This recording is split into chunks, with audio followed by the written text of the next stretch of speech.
한국 교회의 그 초대 지도자 중에 한 분이었던 길선주 목사님은 요한계시록을 10,000번 읽으셨다고 그러더라고요. 예.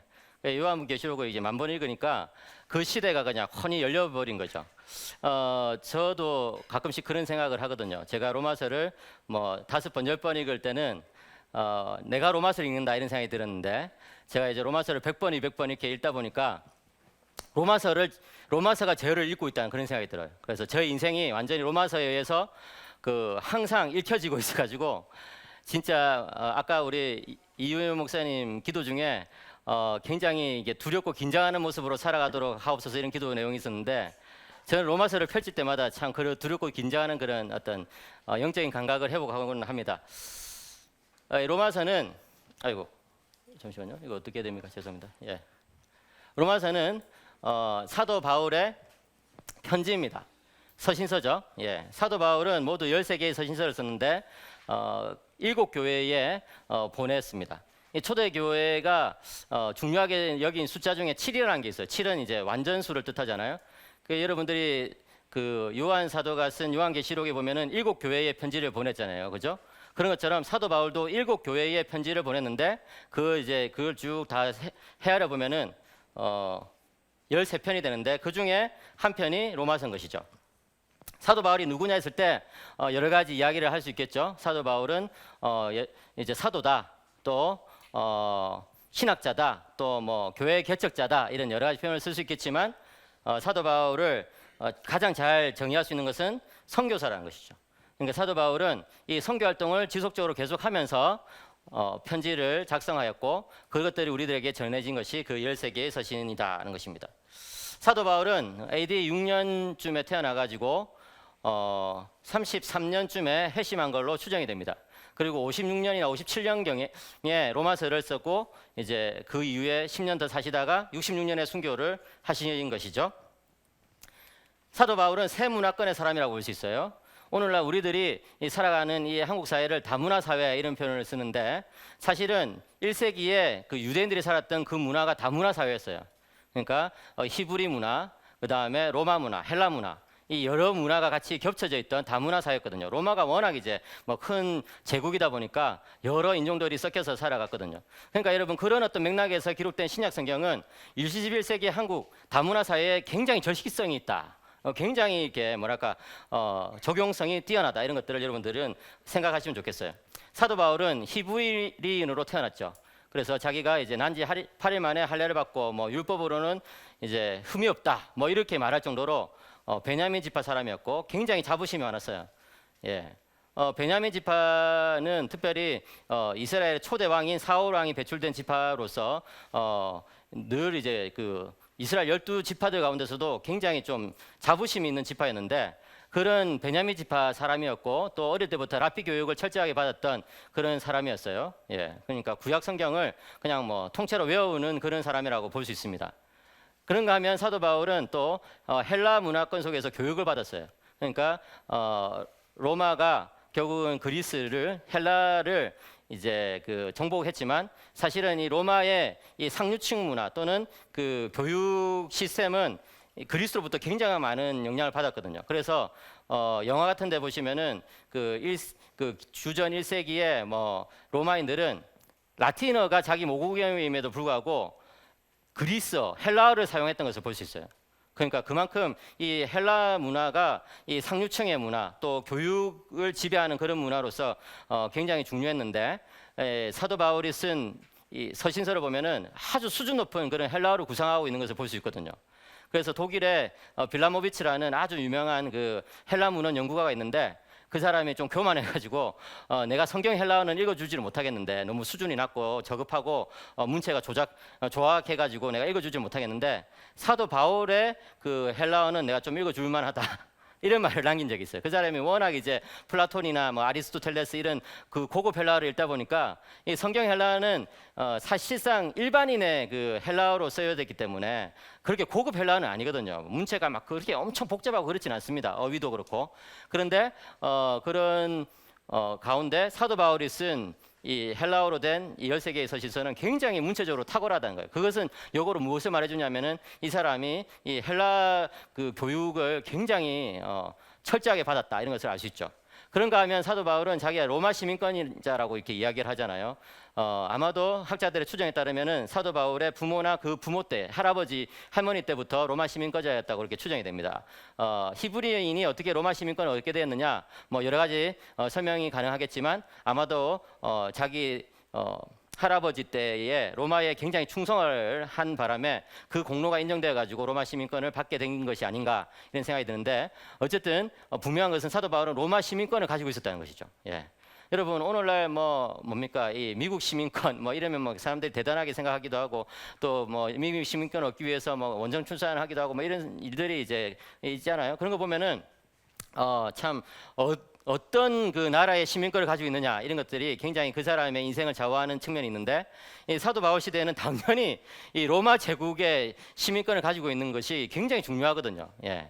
그래가지고 사도 바울은 그 로마 시민권자로서 그렇게 또 권한을 가지고 있었기 때문에 로마의 전역을 아주 편하게 여행할 수 있었다는 것입니다. 그래서 이 사도 바울이 쓴 서신서를 보면은 이런 어떤 히브리 문화적인 측면, 다시 말해서 구약적인 배경이라는 것, 그 다음에 또 헬라 문화적인 측면, 다시 말해서 이 그 헬라의 어떤 그 문헌들, 그 다음에 이제 그 언어 이런 측면, 그 다음에 이제 로마 문화, 그 당시에 사도 바울이 이제 뭐 호흡처럼 이제 공기처럼 이제 누렸던 그런 어떤 그 로마 문화 이런 것들이 함께 작용하고 있어요. 그래서 사도 바울의 서신서를 제대로 이해하기 위해서는 이 세 가지 문화에 대한 이해가 필요한 것이죠. 그래서 사도 바울에 대한 연구가 뭐 계속 나오고 있어요. 사실은 오늘날 그 학계를 보면은 신약 학계를 보면 예수님에 대한 연구보다 사도 바울에 대한 연구가 훨씬 더 많다고 할 정도로, 예. 그래서 저는 농담삼아 천국에서 사도 바울이 예수님한테 야단 많이 맞고 있을 거다. 예, 이거 농담입니다, 여러분. 예, 넌 어떻게 나보다 그렇게 더 유명하냐, 뭐 이렇게. 그런데 그러다 보니까 사도 바울의 서신서를 해석하는 것이 그렇게 쉬운 일은 아니에요. 저도 뭐 로마서를 연구한 지는 오래됐지만 뭐 계속해서 로마서에 대한 글들을 보거든요. 왜냐하면 뭐 새로운 연구들이 계속해서 나오고 있어요. 예, 주석도 뭐 계속 나오고 있고. 그래서 여러분들이 사도 바울의 이 그 사람의 인격이 가지고 있는 이런 어떤 다문화적인 특성이 그의 작품을 이해하는 데 있어서, 그가 남긴 이 서신서를 이해하는 데 있어서 참 작용하고 있구나 이런 것을 좀 생각했으면 좋겠어요. 사도 바울은 3차 선교 여행 중에 고린도에서 이 로마서를 작성하였습니다.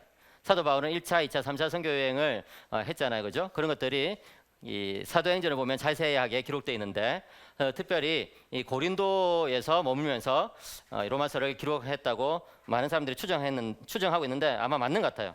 실제로 이제 로마서 16장에 보시면은 그 자기가 갱그레아의 일꾼으로 있는 그 우리 자매 베베를 뭐 청구한다, 추천한다 이런 표현이 있는데, 그 갱그레아 지역이 고린도 지역이거든요. 그러니까 아마도 이 편지를 써가지고 그 베베라는 그 여집사죠, 말하자면은 이 베베라는 여집사에게 이 편지를 맡겨가지고 이 베베가 로마서를 들고 로마까지 가서 로마 교회에 전달하지 않았나 이렇게 추정이 되는 거예요. 그러니까 여러분 참 좀 그 부분도 생각할 부분인 것 같아요. 여러분 이 로마서가 얼마나 귀한 서신입니까, 그죠? 그래서 사도 바울이 하나님의 영감을 받아가지고 이 편지를 쭉 쓴 다음에 그 성경 두루마리를 이 여신도한테, 여성도한테 맡겨가지고 로마까지 배달하도록 했다는 거예요. 그러니까 이 사도 바울은 뭐 그렇다고 해서 남자를 못 믿었다 이런 건 아니고, 이 남성도와 여성도 공히 교회의 일꾼으로서 사역을 해야 된다 이런 어떤 생각이 있었던 것이죠. 실제로 로마서 16장에 보면은 27명의 이름이 쭉 고명되는데, 로마 교회에 있는 사람들의 이름이 그 중에 3분의 1인 한 9명 정도가 여성들의 이름이에요. 그런 것을 보면은 여성들의 그 사회 활동이 극히 제한돼 있던 그런 시대 속에서 교회의 리더쯤에 해당되는 사람들이 그렇게 이제 뭐 언급되고 있다는 것이 굉장히 놀라운 일이고, 그것은 또 다른 말로 말하면은 이 사도 바울에게 있어서 이 교회란 것은 남자만이 아닌, 또 여자만이 아닌 남자와 여자들의 어떤 그 공동체로서 이루어진 그런 곳이다 이렇게 이제 우리는 생각해 볼 수가 있는 것이죠. 자, 로마서 개요를 설명드렸습니다. 그러면은 이제 로마서의 내용을 구체적으로 한 번씩 살펴보겠습니다. 로마서의 목적은 크게 세 가지예요. 한번 따라해 봅시다. 복음적 목적, 교회적 목적, 선교적 목적. 예. 제가 이틀 동안 강의를 하는데 다른 건 여러분들이 다 까먹어도 이 세 가지 목적은 까먹지 말아야 돼요. 예, 꼭 기억하셔야 돼요. 다시 한번 보겠습니다. 복음적 목적, 교회적 목적, 선교적 목적. 예. 그러니까 여러분이 로마서라는 것이 단일 목적이 아니라는 거예요. 이 세 가지 목적을 가지고 아주 풍성하게 내용을 구성한 것이 바로 로마서라는 것이죠. 이 복음적 목적은 뭐냐? 한마디로 말해서 1장부터 8장에 나오는 것인데 예수 그리스도의 복음을 아주 풍성하게 쭉 설명하는 거예요.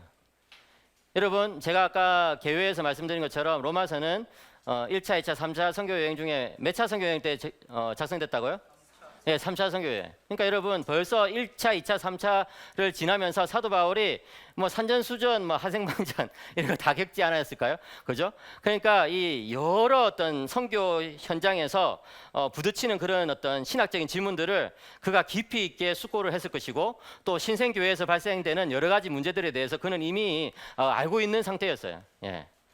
그런 상태에서 작성된 로마서이기 때문에 그 로마서 안에는 사도 바울의 굉장히 성숙한 그런 어떤 신학이라고 할까 그런 어떤 복음에 대한 깨달음들이 들어있다는 것이죠.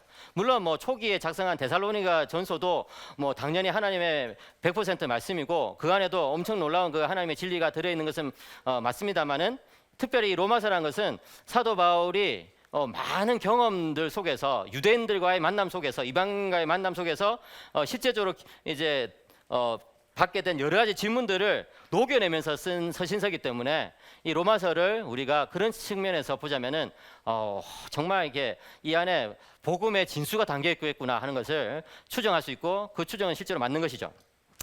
그 다음에 이제 교회적 목적인데 교회적 목적은 뭐냐면은 로마 교회는 아마도 대여섯 개의 가정 교회들로 구성되어 있다고 그렇게 추정이 되는 거예요.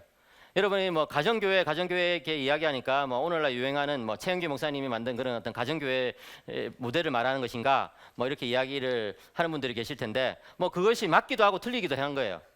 여기서 이제 가정교회라고 하는 것은 왜 가정교회로 모였느냐 했을 때 예배당이 없으니까 그렇게 모인 것이죠. 예. 이 박해 상황이기 때문에 뭐 이렇게 공개적인 예배 초소를 만들 수가 없는 거거든요. 그런 상황에서 사람들이 모일 수 있는 곳은 가정밖에 없잖아요. 집밖에 없잖아요. 그래서 아마도 좀 넓은 집을 가지고 있는 부유한 사람들이 자신의 그 집을 예배 초소로 개방하였을 것이고 그 예배 초소에서 적게는 뭐 10명, 20명, 많게는 한 80명까지도 사람들이 모여가지고 거기서 이제 예배를 드렸거든요. 그러다 보니까 이제 그 교회를 사람들이 이제 가정교회라고 이름을 붙이는 것이죠. 예. 오늘날 뭐 이제 가정교회 운동하시는 분들은 뭐 가정교회만이 유일한 교회다, 뭐 초대교회다 이런 말씀을 많이 하시긴 하는데 그 말이 뭐 맞기도 하고 틀리기도 하는 것 같아요. 제가 봤을 때는. 왜냐하면은 초대교회에 있었던 그 가정교회적인 형태, 그래서 정말 친밀한 교제 속에서 복음적인 교제를 그 이제 복음적인 나눔을 가지는 거, 이것은 이제 초대교회 때부터 쭉 내려오는 교회 전통이고 그것은 굉장히 성경적이죠.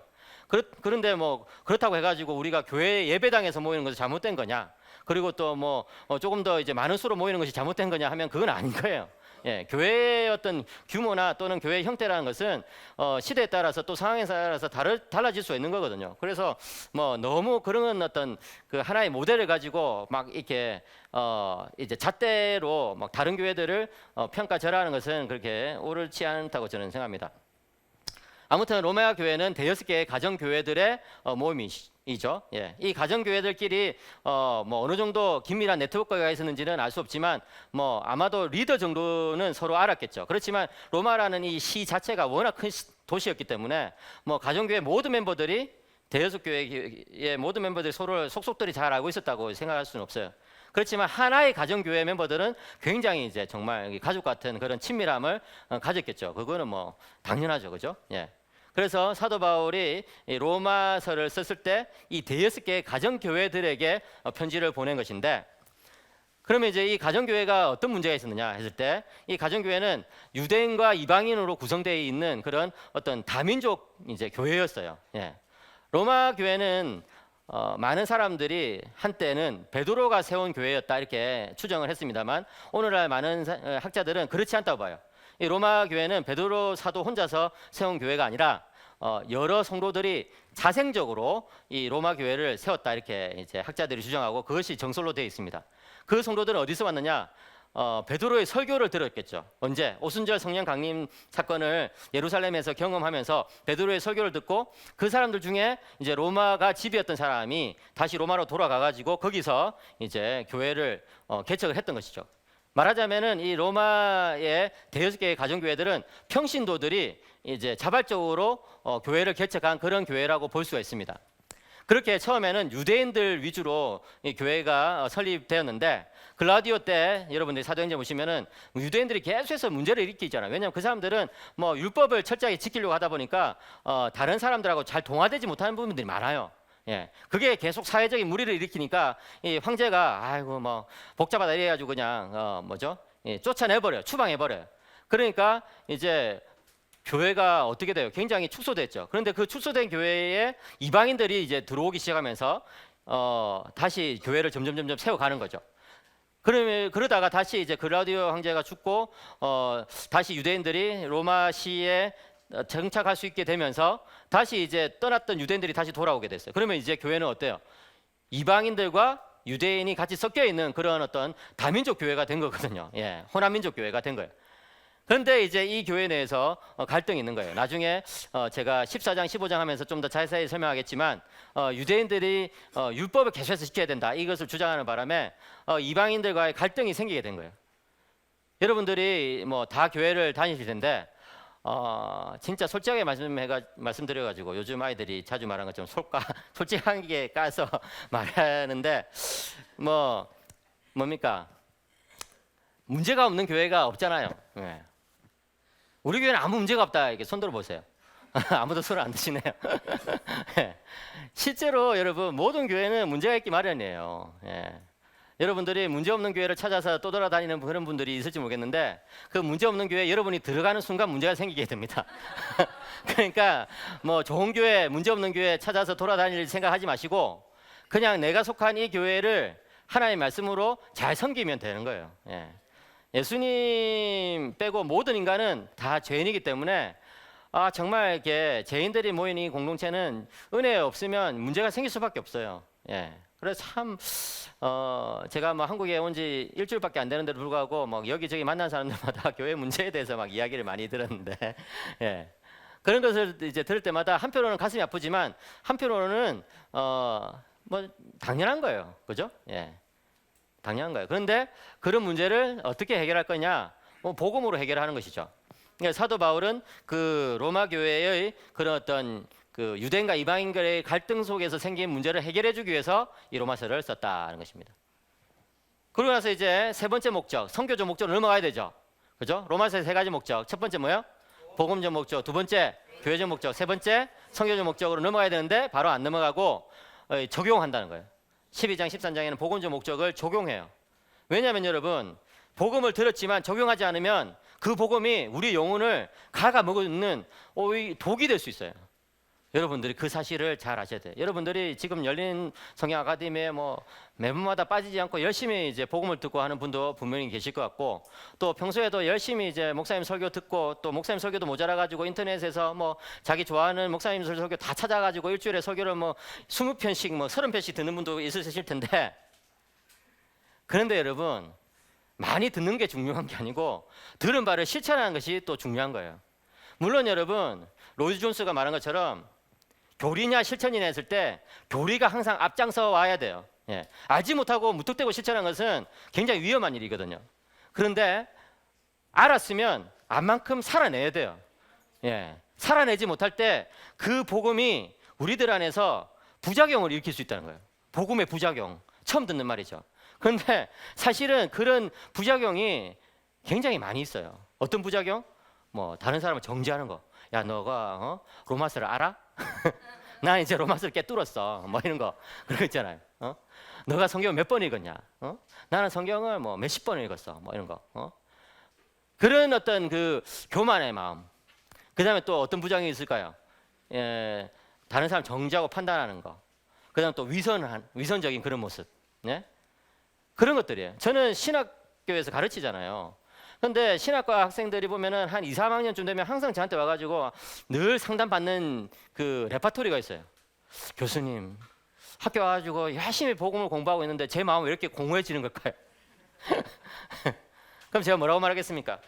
연애라도 해볼래? 뭐 이렇게 하겠어요? 연애로 해결된 문제가 아닌 척 그게 뭐예요?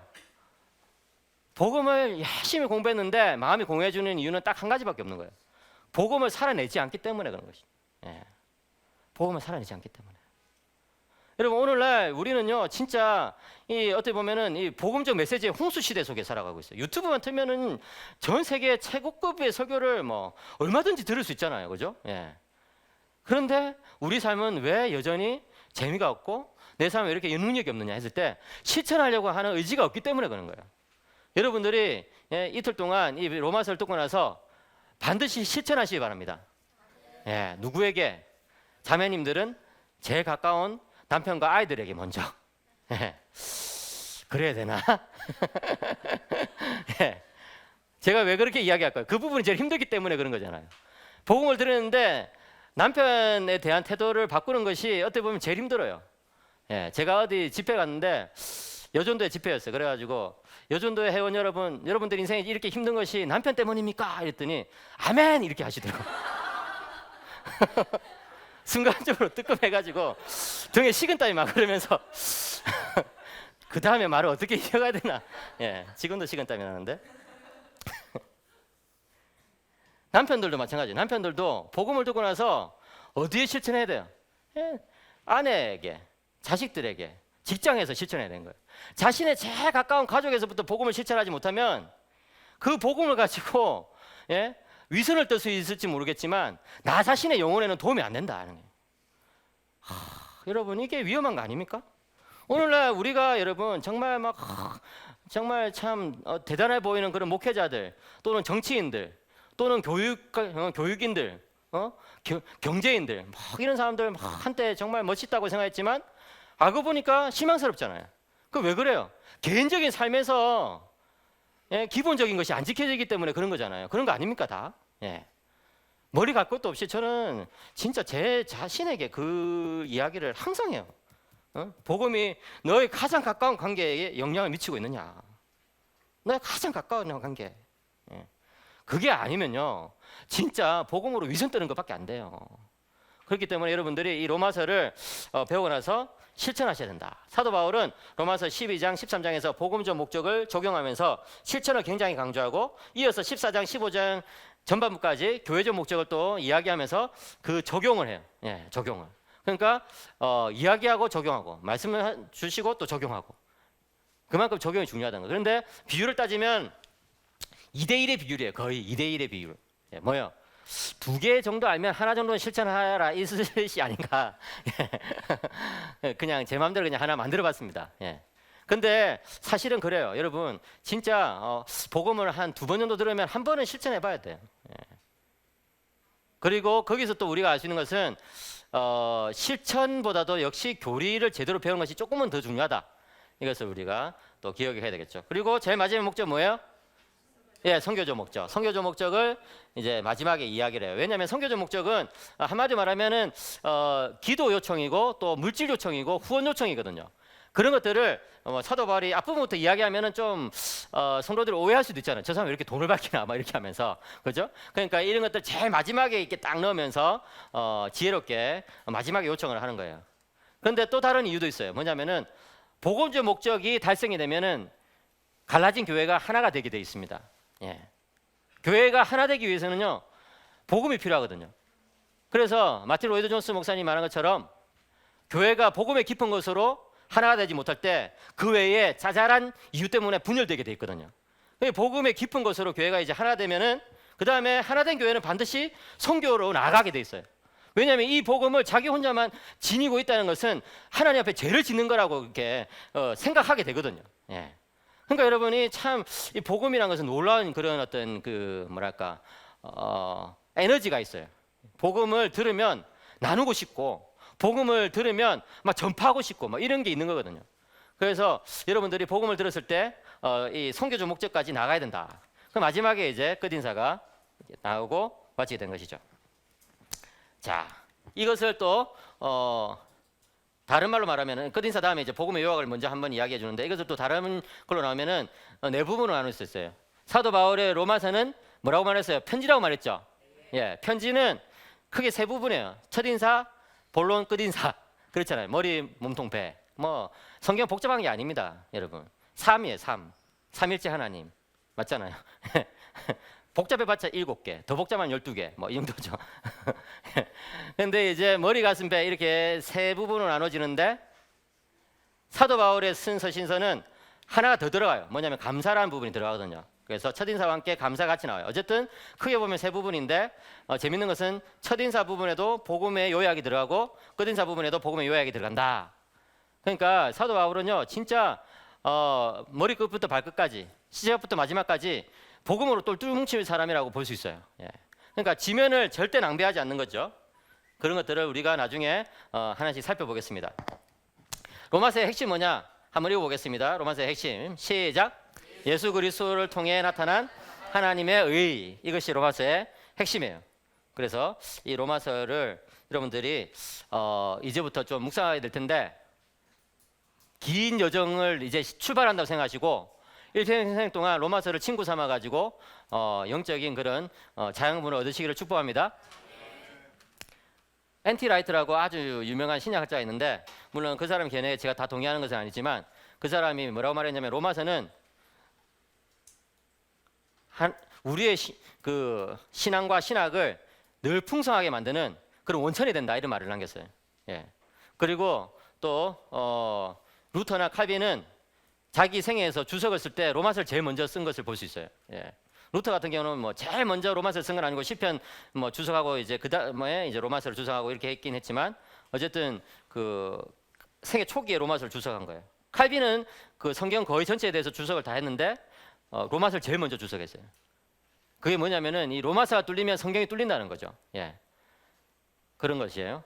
그래서 로마서를 여러분들이 좀 기대감을 가지고 좀 집중해서 잘 들어주시면 고맙겠습니다. 자, 기저귀 펴세요. 예. 저는 이제 미국 시간으로는 이제 아침이거든요. 그래서 잠에서 완전 깨어났습니다. 여러분들은 이제 좀 눈이 슬슬 감길 시간인지 모르겠는데 하루 일과를 마치고 이렇게 와주셔서 정말 감사드립니다. 예. 너무 참 대단하세요. 저야 강사기 때문에 왔지만 여러분들은 강사가 아니니까 안 와도 되잖아요. 그런데 이렇게 와주셨다는 것은 굉장한 열정인 것 같아요. 하루 참 피곤하실 텐데 제가 마음 같았으면 진짜 오늘 밤 늦게까지 하고 싶은데 9시까지만 하라고 해가지고 제가 작년 초 2월에 부산에 있는 어떤 큰 교회 가지고 로마서를 했거든요. 예, 4박 5일을 했어요. 그런데 이제 다 못 끝낼 것 같아가지고 마지막 저녁에 로마서를 쭉 했는데 그때 새벽 2시까지 했습니다. 예. 오늘 그렇게 하는 거 아닙니다, 여러분. 겁먹지 마세요. 그리고 2시 반까지 기도회를 인도했거든요. 근데 750명 정도가 되는 대학생이 그걸 들었는데 대학생들은 역시 밤이 깊어갈수록 눈이 또렷또렷해지더라고요. 밤늦게까지 인터넷 안 하고 게임하는 것이 뭐 습관이 돼서 그런지 몰라도. 근데 그 담당 목사님이 새벽 4시 반까지 기도회를 인도하시더라고요. 와, 제가 진짜 깜짝 놀랐습니다. 예. 근데 여러분 기도회 인도해 보신 분들은 아시겠지만 이제 사람들이 안 따라주는데 2시간 그리고 그런 야밤에 기도 인도를 못 하거든요. 근데 제가 뒤에서 앉아가지고 1시간은 같이 기도했었어요. 그런데 이제 저도 들어가서 쉬어야 되기 때문에 끝까지 있지 못했는데 1시간 동안 기도하는 동안에 보니까 청년들이 한 사람도 졸지 않고 뭐 열정적으로 기도하는 거예요. 제가 그걸 보면서 한국에 희망이 있구나. 그래도 교회 소망이 있구나 이런 것을 느낄 수 있었어요. 저는요 로마서 전하면서 생긴 에피소드만 나눠도 밤을 샐 정도로 진짜 너무 많아요. 제가 로마서를 뭐 이때까지 수십 번 설교했거든요. 그런데 정말 이거는 핵폭탄입니다, 여러분. 예. 일단 한번 보겠습니다. 로마서 1장 1절부터 7절까지.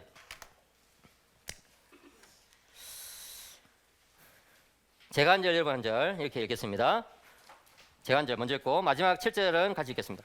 예수 그리스도의 종 바울은 사도로 부르심을 받아 하나님의 복음을 위하여 택정함을 입었으니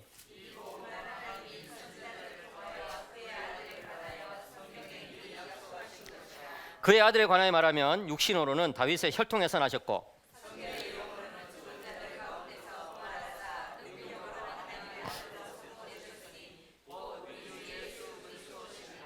그로 말미암아 우리가 은혜와 사도의 직분을 받아 그의 이름을 위하여 모든 이방인 중에서 믿어 순종하게 하나니. 7절 로마에서 하나님의 사랑하심을 받고 성도로 부르심을 받은 모든 자에게 하나님 우리 아버지와 주 예수 그리스도로부터 은혜와 평강이 있기를 원하노라. 아멘. 예. 아까 로마서는 편지라고 말씀드렸죠, 그죠? 편지 제락 부분에 뭐가 나온다고요? 이 첫인사가 나온다는 거예요. 그리고 사도 바울은 첫인사에 감사를 집어넣어 가지고 그 당시 일반적인 편지 형식을 약간 수정한 것을 볼 수 있습니다. 그러니까 그리스도인들은요, 세상의 문화를 이용하되 항상 그 문화를 복음적으로 조금씩 수정해 나가는 거예요. 그것을 여러분들 기억하셔야 돼요. 예. 머리 가슴 편인데 머리와 가슴 사이에 하나 더 집어넣었어요. 그게 뭐냐면 감사하는 것이죠. 사도 바울은 로마에 이때까지 가본 적이 없습니다. 예. 그러니까 자기가 또 가본 적도 없고 이러니까 더 애절한 마음으로 복음을 좀 전하고 싶었는데 여러 가지 이유로 하나님께서 길을 막으셨어요. 예. 아마도 이 그 다른 선교 지역에 사역할 것이 너무 많아가지고 아직까지 가지는 못했던 것 같아요. 그런데 한 번도 가보지 못한 교회이기 때문에 자기를 소개할 때 뭔가 좀 멋있게 소개를 해야 되잖아요, 그죠? 예. 자기 PR을 해야 되잖아요. PR이 뭐예요? PR 것은 PR하고 알릴 것은 아끼는 것이 PR이잖아요. 예. 자기 PR을 멋지게 좀 해야 되는데 사도 바울은 뭐라고 말하냐면은 예수 그리스도의 종 바울은 이렇게 나오고 있어요. 예, 종 동그라미 치셔야 돼. 종. 왜냐하면은 헬라어로 보시면은 이 종이란 말이 바울이란 말 바로 다음에 나와요. 파울로스, 둘로스, 예수 그리스도 이렇게 예, 그 바울인데 종이다 이렇게 나온 것이죠. 그러니까 사도 바울은 이 한 번도 가보지 못한 로마 교회에 자신을 소개할 때에 종으로 소개하고 있다는 거예요. 이것은 뭐다? 자신의 영적인 신분을 알려주는 말이에요. 예. 우리의 영적인 신분은 한마디로 말해서 예수 그리스도의 종이라는 것이죠. 우리는 왕이 아니고 예? 종이라는 거예요. 오늘날 교회가 왜 문제가 생기느냐? 다 왕노릇을 하려고 하다 보니까 문제가 생긴 것이죠. 목사는 목사 나름대로, 장로는 장로 나름대로, 권사는 권사 나름대로, 집사는 집사 나름대로 다 왕노릇 하려고 하다 보니까 교회에 문제가 생기는 거 아닙니까? 그런데 사도 바울은 나는 종이다 이렇게 얘기해요. 예. 종은 뭐예요? 종은 주인의 말씀에 순종하는 자다. 예. 아까 제가 말씀드린 것처럼 히브리 문화, 헬라 문화, 그 다음에 또 로마 문화, 이 세 가지 문화가 이 사람 안에 같이 모여있기 때문에 여기서 말하는 이 종이라는 단어가 히브리 문화의 종인지, 헬라 문화의 종인지, 히브리 문화의, 그 다음에 로마 문화의 종인지. 왜냐하면 세 문화권에서 종의 처지와 위치가 다 달랐거든요. 그런데 어쨌든 분명한 것은 어떤 문화 속에서든지 종은 한 가지 공통점이 있어요. 뭐예요? 주인을 섬기는 자라는 것이죠. 주인의 말씀에 순종하는 자라는 것이죠. 예. 그것이 사도 바울의 영적인 신분이고 자신은 그 영적인 신분에서부터 출발하겠다는 거예요. 예. 그러니까 여러분 우리가 누구냐? 나는 누구인가라고 딱 물었을 때 나는 종이다. 여기서부터 이렇게 딱 대답이 나올 때에 우리는 바울의 정신을 계승해 나가는 사람이라고 볼 수 있습니다. 그리고 나서 사도 바울은 이제 사도로 부르심을 받았다라고 이야기를 하고 있어요. 사도라는 것은 교회 내에서의 직분을 말하는 것이죠. 사도는 뭐예요? 예수님을 직접 만나가지고 예수님과 함께 쭉 이제 같이 사역도 하고 예수님의 부활을 목격을 해야 되는 거예요. 예, 사도가 되기 위해서는 여러 가지 조건이 필요한데 사도 바울은 사실은 그런 조건에 좀 부적합한 자였어요. 왜냐하면 예수님이 지상에 계실 때 예수님 만나본 적이 없는 사람이거든요. 예. 그렇기 때문에 사도 바울이 이 사도권이 굉장히 흔들렸죠. 늘. 그 고린도 전서나 후서나 이런 데 보면 계속해서 사도 바울의 사도권에 대해서 공격하는 사람들이 많잖아요. 그죠? 예. 왜 그래요? 12명 안에 들지 않았거든요. 예. 가룟 유다 죽고 나서 마띠아를 뽑았지 사도 바울을 뽑은 거 아니거든요. 그러니까 이 사도 바울의 이 사도권에 대해서 늘 질문이 있었는데 사도 바울은 자신이 늘 사도라고 이야기했어요. 왜? 부활하신 주님을 만났거든요. 어디서? 다메섹 도상에서. 그죠? 그가 다메섹으로 박해하기 위해서 교회를 박해하기 위해서 가는 그 길 위에서 하늘이 열리고 예수 그리스도께서 직접 그에게 나타나신 거예요. 그죠? 예. 그 예수 그리스도를 만나는 그 체험 속에서 사도 바울은 이제 자신의 사도권을 딱 확보하는 것이죠. 예. 이 교회 직분이라는 것은요 다른 사람이 부여한다고 해서 되는 게 아니에요. 예수님이 세워주는 거예요. 예. 목사는 목사직을 예수님이 세워주는 거예요. 예. 그래서부터 영적인 권위가 나오는 것이지 나를 예수님처럼 대하라 이렇게 한다고 해가지고 성도들이 요즘 그렇게 대해줍니까? 안 합니다. 요즘은 죄송하지만 예. 여기서 벌써 막 고개를 막 갈아주는 분이 계시네요. 예. 목사들 젠치하는 거 참 너무 보기 싫어서 그러실지는 모르겠는데 저는 진짜 참 저도 목사지만 가끔씩은 그런 생각이 들어요. 정말 나는 왜 목사로 부름을 받았을까? 예. 왜냐면 요즘은 목사라는 것이 절대로 자랑거리가 아니거든요. 옛날에 목사님 하면 막 항상 님자를 붙여가면서 막 따받들고 이런 게 있었는데, 제가 대구에 이제 6년 반을 살았다고 했잖아요. 박사학위 마치고 나서 처음 딱 왔을 때 6개월 동안 백수로 지냈습니다. 아무래도 불러주는 데가 없어가지고. 박사학위 마쳤는데 진짜 아무데도 불러주는 데가 없으니까 너무 서글프더라고요. 이제 모든 준비가 다 됐는데 아무 데도 오라는 데가 없었어요. 지금이야 뭐 너무 바빠가지고 막 여기저기 쫓아다닌다고 정신없는데, 그래가지고 아침에 이제 제 집사람하고 이제 출근을 하는 거예요. 그럼 애들이 엄마 잘 갔다 오세요. 그러면 이제 엄마는 어디 가는지 알거든요. 바로 이 근처에서 일했는데. 예. 근데 이제 아빠는 어디 가요? 이러면 이제 할 말이 없어요. 그냥 다녀올게. 그 백수의 심정을 제가 한 6개월 정도 느낀 적이 있습니다. 그 어디 갔냐면 바로 이 앞에 있는 그 도서관, 이 앞에 이 도서관 있는 거 아세요? 예. 그 시민 도서관 새로 지은 거, 그때 새로 지은 지 얼마 안 돼가지고 아주 삐까뻔쩍한 도서관에서 계속 책 읽고 그랬는데, 한 번은 도서관에서 이 직업 선호도 표를 본 적 있어요. 직업 선호도. 그래가지고 한국에 직업 선호도가 쭉 나오는 거예요. 1등부터 이제 뭐 100등까지니까 쭉 나오는 거예요. 그러니까 1등은 뭐 당연히 뭐 의사, 변호사 뭐 이런 거겠죠. 예. 그래서 목사는 몇 등인가 쭉 보니까 저기 60 몇 등인가 있더라고요. 그 위에 뭐가 있냐 했더니 광부님이 계시더라고요. 예. 제가 광부를 뭐 이렇게 험담하는 건 아니고, 예, 어쨌든 광부보다 선호도가 더 낮은 직업이 목사다. 예. 이 자리에 아마 목사님들 많이 계실 텐데, 그렇게 된 거는 뭐 누구 탓이 아니고 목사들 잘못이죠. 예. 종의 의식이 없었기 때문에, 예수님의 부름을 받은 자로서 살아가지 않았기 때문에, 예, 세상으로부터 그렇게 무시당하는 거다. 물론 모든 분들이 그런 게 아니에요. 예, 저는 뭐 도매급으로 모든 목사 다 문제다 이렇게 말하고 싶지 않아요. 오늘날 정말 귀하게 사역하시는 분들 많아요, 여전히. 예, 저는 그런 분들 볼 때마다 진짜 참 부끄러워요. 예, 저분은 저렇게 힘들게 복음 사역하는데 나는 왜 이렇게 편하게 지내나 이렇게 생각하면서. 그런데 어쨌든 이 교회의 직분은 하나님의 부르심을 받은 사람의 그 공적인 그 사역이다 하는 것이죠. 그 다음에 이제 사도 바울은 뭐라 말하냐면은 하나님의 복음을 위하여 택정함을 받았다 이렇게 이야기하고 있어요. 그러니까 복음을 위하여 특별히 이방인의 사도로 부르심을 받았다. 이것이 뭐냐면 사도 바울의 이 사명인 것이죠. 예. 그러니까 12사도, 사도 바울까지 이제 합하면 13사도 가운데 모든 사람들이 다 같은 사명을 가진 것이 아니었거든요. 예를 들자면 뭐 베드로, 뭐 야고보, 요한 이런 사람들은 예루살렘 교회의 기둥과 같이 여김을 받는 사람으로서 예루살렘 교회를 세우는 그런 어떤 사명이 있었다고 한다면은 또 도마 같은 사람은 뭐 전설인지 뭐 아니면 진짜인지 모르겠지만 저기 인도까지 가가지고 그쪽 지역에서 복음을 전하는 그런 사명이 있었다고 한다면은 사도 바울은 이 소아시아를 다니면서 오늘날 터키 지역이죠. 그 지역을 다니면서 교회를 개척하고 복음을 전파해야 되는 그런 이방인의 사도로서 부름을 받았다는 것이죠. 예.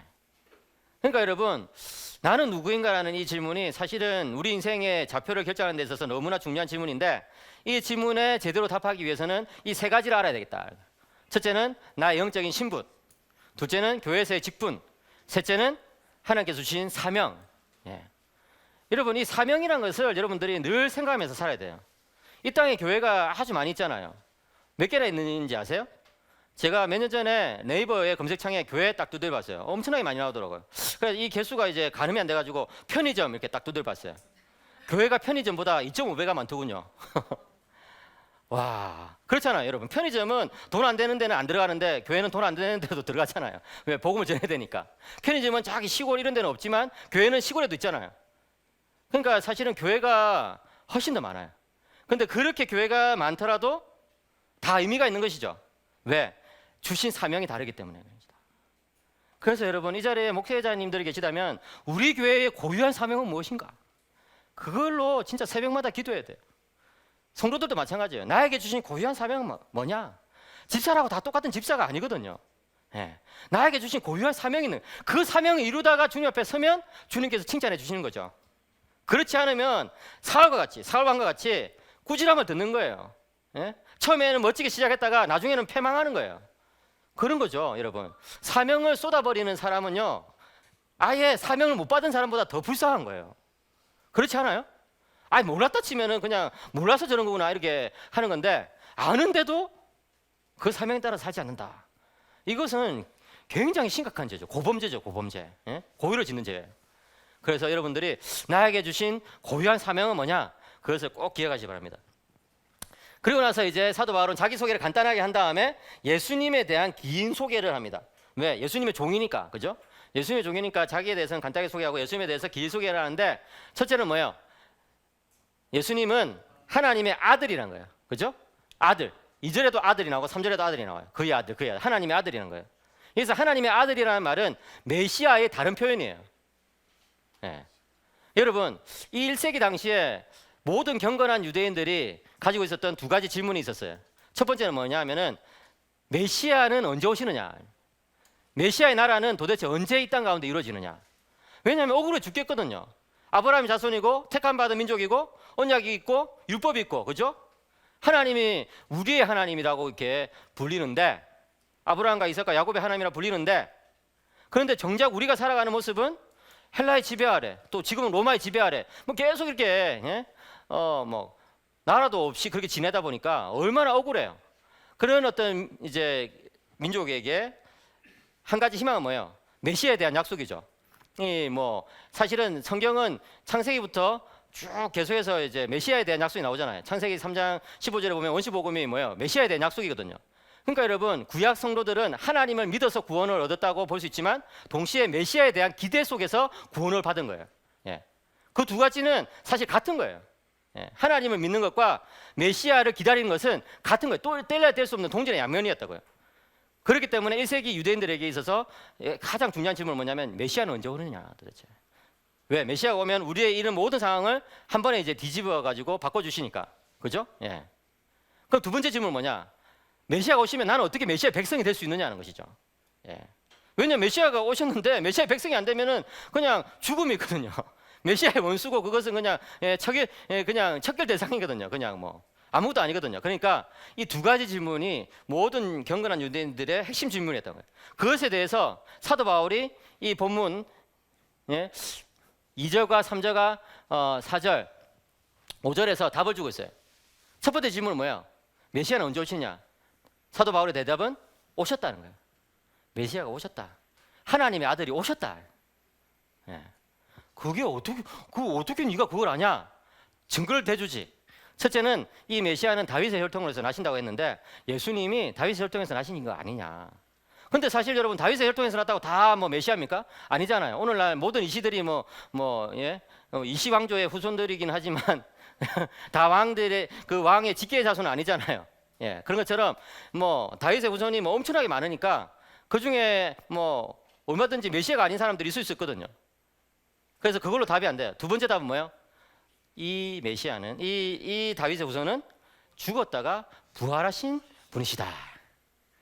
여기서 이제 답이 딱 생긴 거예요. 아까 제가 말씀드린 것처럼 사도 바울은 예수님을 만났잖아요. 부활하신 주님 만났죠. 다메섹 도상에서 만났잖아요. 거기서 그가 깨닫게 된 건 뭐예요? 예수는 메시아시라는 사실이에요. 이때까지 자기는 예수는 이단의 개수였고, 그죠? 단순한 그냥 사람에 불과했고 메시아 노릇하다가 죽은 그런 어떤 사람이라고 생각한 거예요. 왜냐하면 1세기 당시에 메시아 노릇하는 사람들이 무려 15명이나 있었다고 그러거든요. 예. 여러 기록들에 따르면은 내가 메시아다 하는 사람들이 10명이 넘게 있었다는 거예요.